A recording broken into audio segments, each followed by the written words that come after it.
Githiururi kiria kirigiceirie mugunda wa Utheri wa Lari mwena wa Mai Mahiu kaunti-ini ya Nakuru kironekana guthii gikirigicanaga na riu Amemba ruriri rwa ukabi maugite gicunji kimwe kia mugunda uyu ni kiao. Arithia ya mahiu maugite ati makomi maingi ma makanitha na thukuru iria ciakitwo gicunji-ini giki kia mugunda ni kionereria kiega ati mugunda uyu ni wao na ati makoretwo maikarite guku kwa ihinda ritanyihire miaka 60. Hatukatai wakisema wamenunua shamba, lakini hatujui ni wakati gani wamenunua na tukiwa wapi wamenunua, kwa sababu hatujajua inji ingine, hatujajua area zingine ambaye tunaweza sema. Ihinda-ini ria miaka karondo mithiru Amemba ukabi na Utheri wa Lari makoretwo magiukanira iguru rigie no mwene mugunda uyu na ngucanio icio irekireirie igoti-ini kuria Amemba Utheri wa Lari mahotire cira uyu. Polisi wanakuja kutupiga mpaka manyumbani. Tuko na mama amekufa hapa Yasayo, hata kijana yake ako hapa na alipigwa na askari hapa kwa sababu ya mashamba. Wanakuja kulima mpaka manyumbani. We understand everything. Hii kesi tulianza hii kesi miaka mingi iliyopita 1993. Hii kesi ya hizi mashamba. Mpaka saa hii hiyo kesi inaenda tu kwa sababu ya kutokuwa na ile kitu inaitwa haki.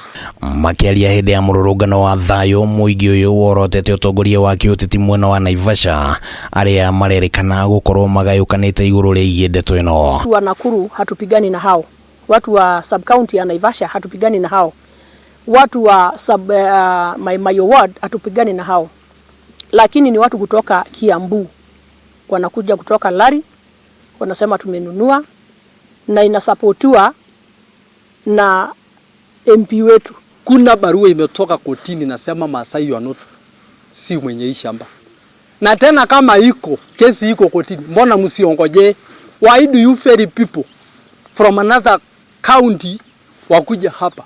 Wegie ngucanio ya mai mwena ucio aikaria ya maugite ati muberethi wa mai uria utwikanirie weru-ini ucio ndumateithitie kuona mahiu mao marathio na mbere na guthinika. Kila wakati tukiweka hiyo pipe chini inangolewa usiku na tujui ni nani huyu anakuja kungoa.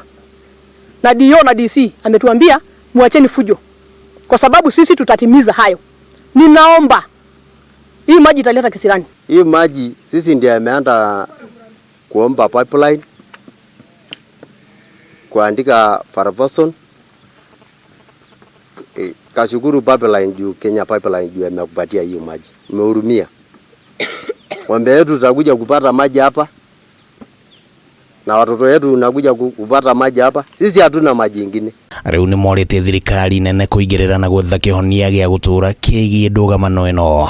Na kama hao watu walikuwa wamenunua hii shamba ukweli kwa sababu hatujui, basi serikali wawalipe hao watu, waache kutusumbua kwa sababu hakuna mahali pengine tutaenda. Halu-ini ha Kameme TV ritwa riakwa ni Kimani Wagojiri.